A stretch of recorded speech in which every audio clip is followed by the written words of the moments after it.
Welcome to the No Bull Political Arena. With your hosts, Sophia Nelson, Bill O'Reilly, Brian Mistro, and TJ McCormick. It's real voices, raw politics, and no bullshit.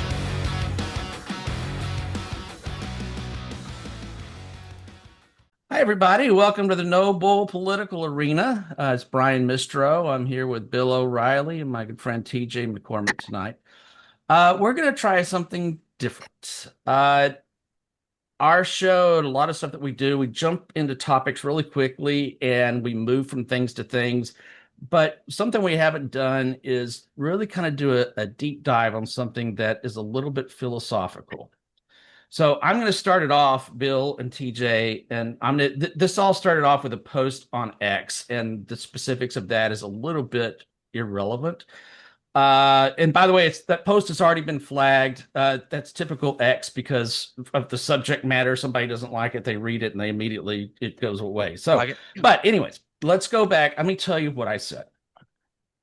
I said the fallacy of our leaders, and this isn't just on Trump, this is going back for decades and decades, is a belief that the military can win wars or end wars.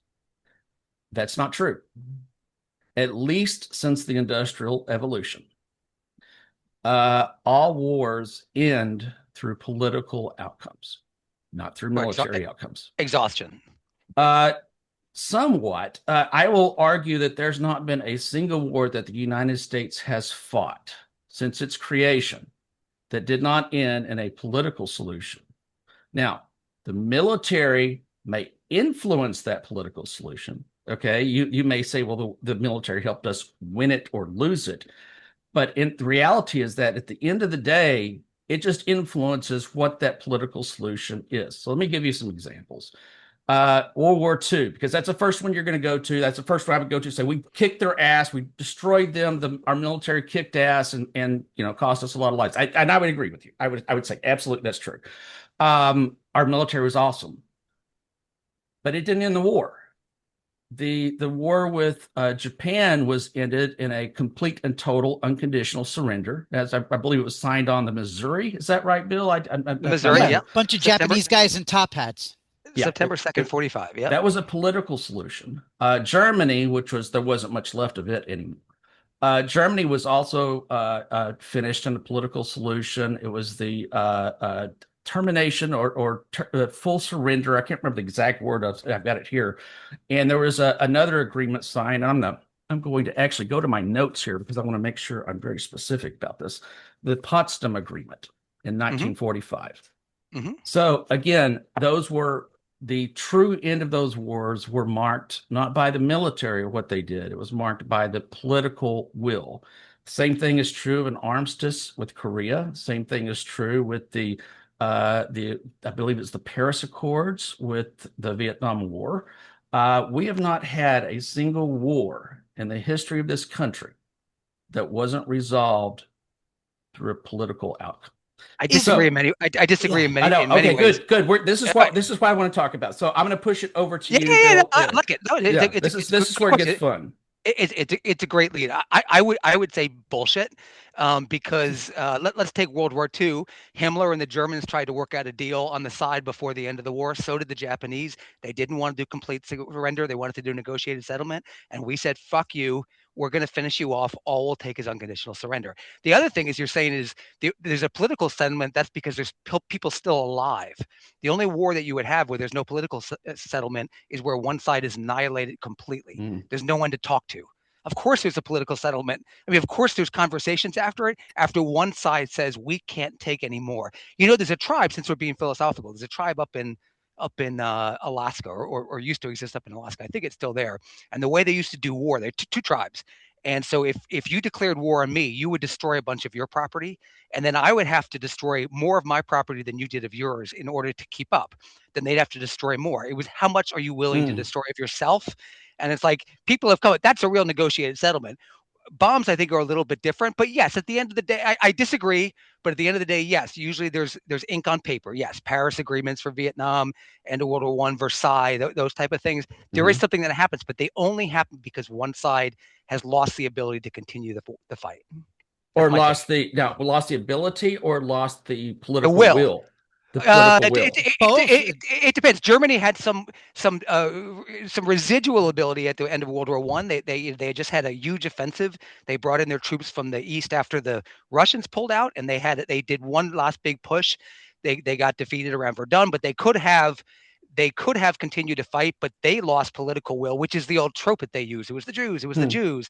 They backstabbed us. It was the government that lost the will, and the people weren't eating, and it was, they finally gave up. Yeah, they could have gone on and fought for a while. So that's, to your point. Yeah, there. But great question. I'd love to get TJ's take. TJ. Well, I'm curious, first of all, in terms of Brian, what brings you to the conclusion or the thought or whatever? What brought it up in the first place? No, I mean, is it the idea that a bunch of dudes in top hats showed up on a boat and signed something, and they were representatives of that would color that as political, as opposed to boom, boom. Hiroshima? Yeah, so that's a good question. Nagasaki. Yeah, so I'll answer that. Maybe it'll help you to come up with a different, your thoughts. Yeah. So what brought this up was, I think that especially in modern warfare, we put too much emphasis on the military and what we can accomplish militarily. Agreed. That we can sit there and bomb. I'll use Iran as the example, since that's what's happening right now. That we can indefinitely bomb Iran into the ruins for the next 100 years. And then that solves a political problem. Iran is a political problem. It's not a military problem. We kick their ass. There is no chance that they're going to keep up with us. There's no chance in a conventional warfare. So back to you. Hopefully that kind of level sets it. Yeah. And this is something I'm pissing on Trump, but it's not just a Trump problem. This goes back to administrations from Republican and Democrat administrations. It's a great question. Decades. It's a great question, fair question, important question. Absolutely. And by the way, I love questions like this where we don't have to fight over the daily stuff. I think it's really important to get to the real questions. I love this. Yeah. This is why I want to do the show. It's the theory and the philosophy that drives our daily conversations. Exactly. My question is, one of the most underrated for me that I haven't heard talked about. For all I know, this is kicked around in lecture halls and Oxford Union and a thousand times, and I'm just unaware. But I rarely, and I don't think I've ever really heard a big conversation about and I think this speaks to Iran, Japan. Sometimes there's no negotiating.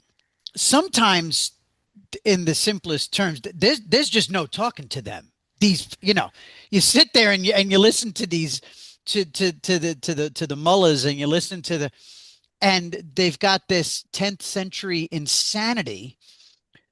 And I agree with you, by the way. I'm sitting here agreeing with you, shaking my head. Yeah. And as whether you're a diplomat, an envoy, a general, a president, and you sit there, you walk away and you go, holy shit, all these people fucking did was fucking talk about shit from literally the first century AD. What the fuck? And sometimes I think it gets to the point where there's just no talking. And to me, the underrated thing that I was going to get to is, unless I'm wrong and unless I'm just a sucker for propaganda, I'm pretty damn sure that going into World War II, Japan was a truly, with an incredible history and unbelievable, just like the Persians, the contributions of Japan in terms of architecture and science and art and culture and all that. Round about the time of the kickoff of World War II, they were a savage bunch that were raping their way through China and had such, a hold on their people. That empire was a savage, vicious empire. And once we, and again, forgive the jingoism, but once we turned two of their major cities into glass and sent their people singed into the streets, rolling around searching for relief from the burns, they turned into a nation that, you know, After the in, second one, not the yeah, first. after the second war, yeah, Right. after the second bomb, Yeah. Right. they went from, bonsai to we're gonna make you the best fucking TV. We got a car for you. And by the way, my wife, who her aunt had propelled herself off of rocks in Saipan. Look at her now. And then there's a okay. They turned into the most docile, helpful, whatever you do, okay, and kind of like, you know who they are now? They're the beaten wife, and when they see a man go like this, they go like that. That's the result of the insanity that was the two nuclear bombs. And I think It came from the insanity that was Japanese expansion. that was Japanese expansion and Right. how they did it. And so anyway, I just think that's really underrated is Japan going into the war and Japan coming out of Hiroshima and Nagasaki. And it remains to this day docile. I don't know the last time they raised their hand to It's anyone. policy. It's policy. Yeah. But Brian, to your point, like they always say the and it's a good point. The Powell doctrine, which is really the Caspar Weinberger doctrine, was you don't go in someplace unless you have overwhelming force, a clear mission, and an exit strategy. And I agree, not all those things are checked off in this one. I agree. Yeah. Well, I and agree. it's not just picking on this war, though. It's not just picking on Trump, although Yeah, we will circle around to that. But go ahead. I'm sorry. Yeah. No, just the point is, if you're going to go to war, make damn sure you're going to finish it, and that there's a way to finish it, and that you're certain of it, and that I think in this case we need to do it. When I see the imagery that they're doing of the underground stuff, I think phew, we got to it in time. Thank God we got to that before they got a nuclear weapon. Because if North Korea was doing that, there's nothing we could do about it. There's nothing the world could do about it. Once you have a nuke, you can't touch them. And so that was, they could say they got a nuke, and I don't want to go in particular, but I'm No, doing we it. I could. Yeah. apologize. Say they got nuclear weapons, they got nuclear missiles, and then they decided to close the Strait of Hormuz. Then they own the whole fucking world. They got the world by their nuts. And this is a regime that would do that. But to your point, yes, you should go, like, military should be the last option. These are cliches for a reason. It should be the last option. But it's a good question, and it's an important question, and one that we should always think about when we're anticipating taking action. Well, so historically, and jumping into the Japanese war that I want to move forward to today. So, in Japan was not going to surrender. To your point, TJ. Right. Apparently, they had dug trenches. They were they were ready for us to come and try to invade the mainland. I don't know how that would have ended up. I would like to say, as an American and our military having them surrounded, it probably wouldn't have ended well for them. But the amount of the loss of life would have been astronomical on both sides. Would they say My half a million for us going in? My if we father had was to on his go in? way. My father was on his way there. He had fought in Italy. He was shot twice fighting the Wow. Germans, and he was on a ship on his way to Italy. I mean, on his way to Japan. Japan. He was 10th Mountain Division. It was mountain troops. They were going to go in with them. They were going to be front and center. And people were, when they found out you had guys jumping off the ship in the harbor. Yeah, I hope right. they made it. They were so happy. Yeah. So that kind of leads me to the next thing, another philosophical type of question. So in the military, and military successes or failures can be judged sometimes within a nanosecond, maybe 5 minutes, maybe a day, maybe it takes you a full 3 or 4 days to figure out whether or not that military strategic objective was successful or unsuccessful. Political outcomes and whether they were successful or unsuccessful can take generations. Yes. So you would agree with that? Yes, and I would say that the reason the Japanese became docile is we allowed them to recover. We helped them, and we treated them with grace and with courtesy and with love even, and they came back. They came back very quickly, like very, very quickly. So yeah, the political can go any way. That's exactly right, Brian. It can go cockeyed and cause another war 30 years hence. It can go any way. It's Right. really important how you follow them up. Agreed. So, TJ, what do you think, No, TJ? I agree, and I mean, I think we treated them nicely, but I mean, I do think the impact of those two bombs, I think just Oh, that was it was absolutely what kept them from. That's where they devastating, surrendered, because devastating. the third one was going to go on Tokyo, and it would Yeah. have been just it would have decimated them. The point I was trying to make here is, and we're going to push this to more modern terms. The war with Iran, the war with Iraq, the war with Afghanistan.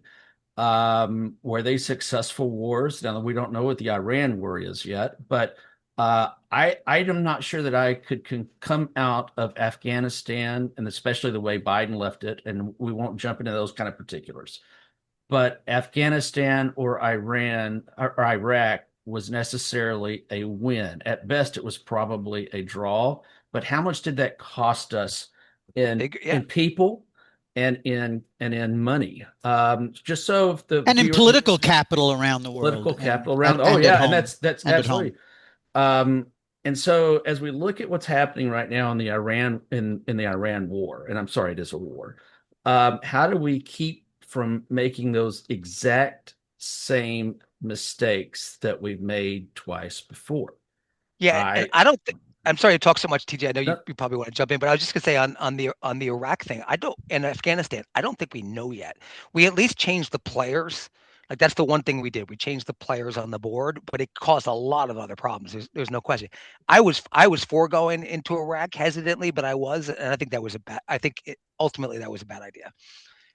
For the reasons you mentioned, it wasn't thought through enough. There wasn't a clear enough, exit strategy. The rest of it, we underestimated the population's loyalty to their religions and their tribes and to their country. So, I don't know if we know yet. I don't know if we know yet. I think those are, but would the world is the world better without Saddam? Arguably, yeah. I think for sure it's probably better without him. Arguably, but we don't. I wouldn't have. I'm more happy about going into Iran than about Iraq. I think that the mullahs are much more dangerous than Saddam ever was. Saddam was a two-bit dictator punk. You know what I mean? He's a mean-ass guy, but he was able to keep power somehow in that morass of a country. But Iran is a different story. Iran is an existential threat. I don't think Iraq ever was to us. Yeah, I mean, we also, hopefully this makes life better for Israel, which is a priority for me. I think, between Hezbollah and the Houthis and Hamas, Iran, some things become such a cliche over time. So, when people say world's number one state sponsor of terror, God almighty, you hear that going into every frigging commercial. And it's true. But it's what they are. Yeah. And so, we had to. And as Bill said one time in one of our conversations right here on No Bull, this was 40 something years in the making. This was, I think when I think back to what we did, I would have liked to have been more resolute. I'm glad we had some calm heads, some cooler heads that prevailed. I would have loved to have seen us be a bit more harsh and a bit quicker and a bit more on the tail and the trail of bin Laden. I would have liked us to turn. They kind of knew from the get-go that he was in Afghanistan. Now I'm going to really sound like some of these fucking crazy people. Turn fucking Afghanistan into glass. Just absolutely. And I know it's mountainous. No, I know it's pretty bad, but no, where he is, not the whole fucking nation, but where he is. And if you miss him the first time, you've sent the fucking message. And maybe Mullah Omar might have been a little quicker to go, okay, it turns out you got the wrong mountain. He's on that mountain to the right, to the right, to the right, the route to the right, and then just please stop. Right.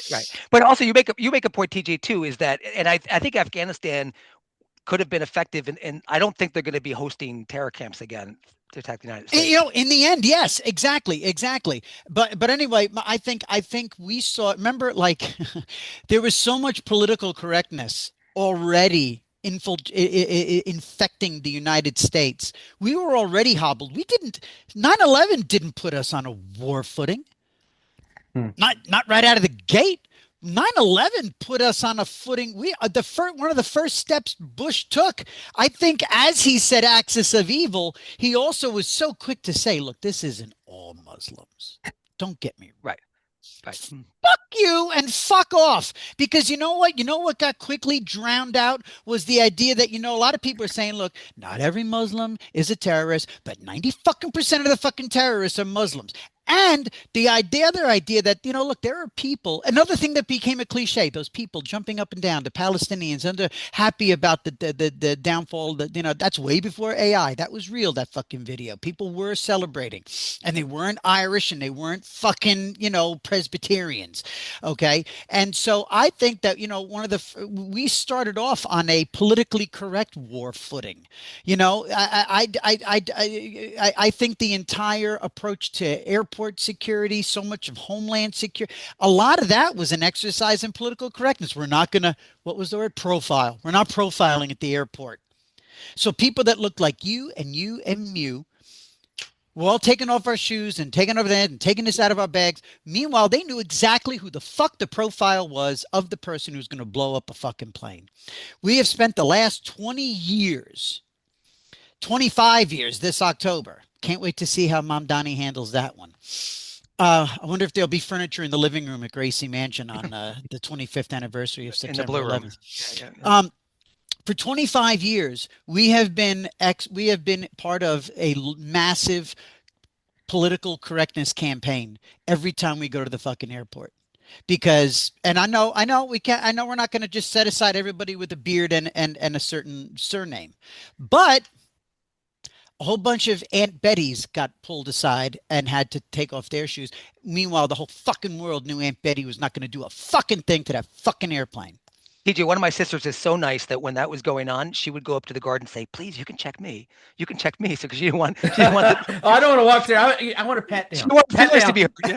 Did she write? No, not for the ooh. It was for the Muslims. It was like no, because she's like blonde hair and blue eyes. Right. Like, you can check me. You know what I mean? Did she write Bush's speech? I mean, it's like. But I mean, I feel that way. We talk about, the greatest generation, of which your dad was a fighting member. I mean, we say, would today's, UK have responded the way they did? I just watched a 6-part series on the BBC about the Blitz all throughout all the cities. And it's very good. And you're like, I'd like to think they would, but no, of course they wouldn't. And we didn't. After 9/11, our country was just as politically correct as it was motivated to go to war. And to me, that's not a good ratio. So we got to end, and we're at our 30-minute mark. So I just want to end on one little last philosophical question, and we're going to push this out to the audience because I'd really like to get your take on it. So and this one does relate directly to the war with Iran. It related to the Iraq War, Afghanistan, and so forth. And here's the philosophical comment: it takes one person to start a war, or one country to start a war. It takes two to end it.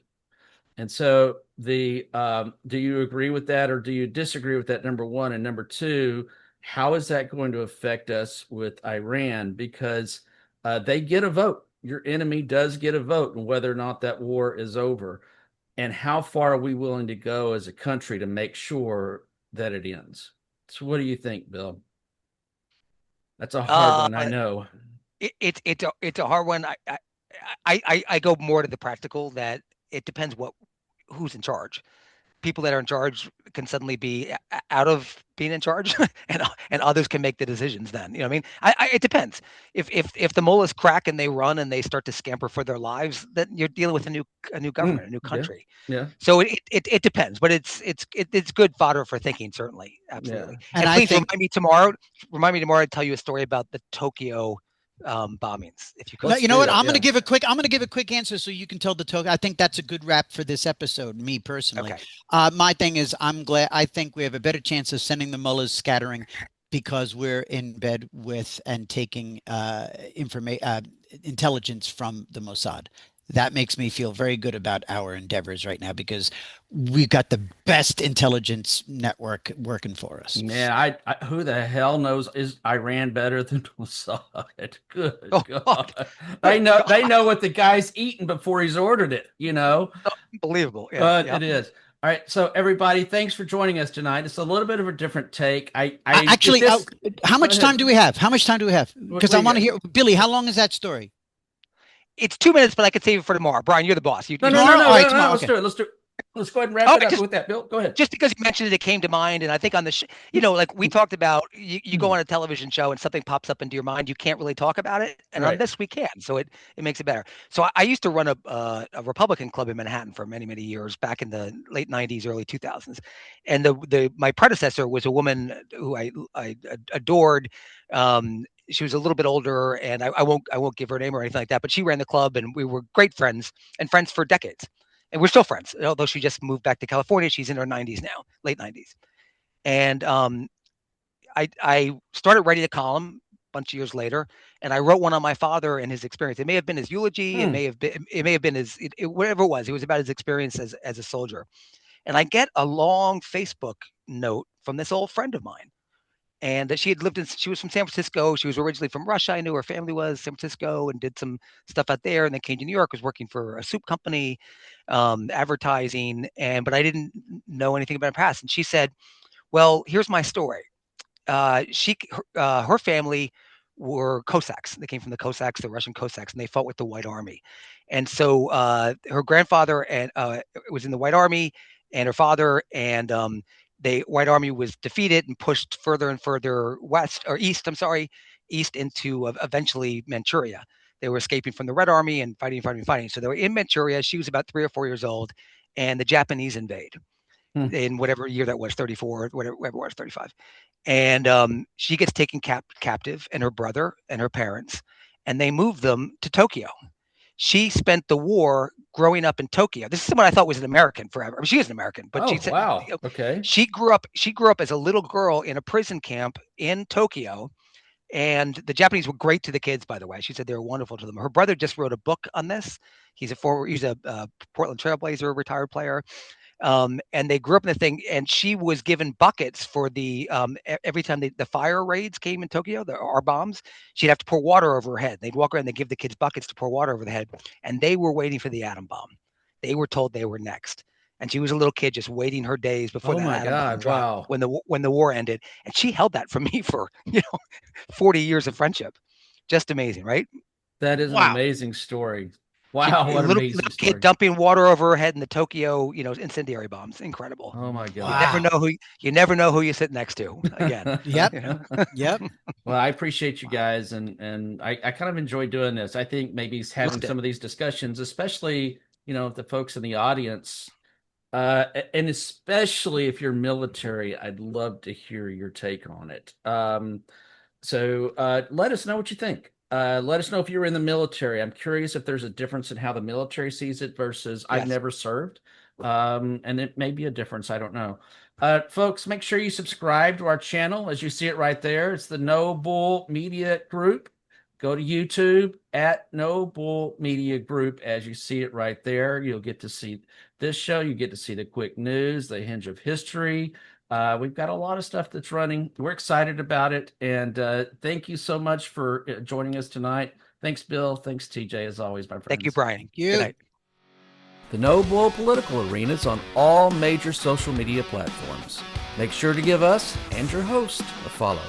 Hey everybody, this is Sophia Nelson. Follow me at I am Sophia Nelson on every one of my social media platforms. I'm Bill O'Reilly, and you can reach me at Twitter at WFBOR.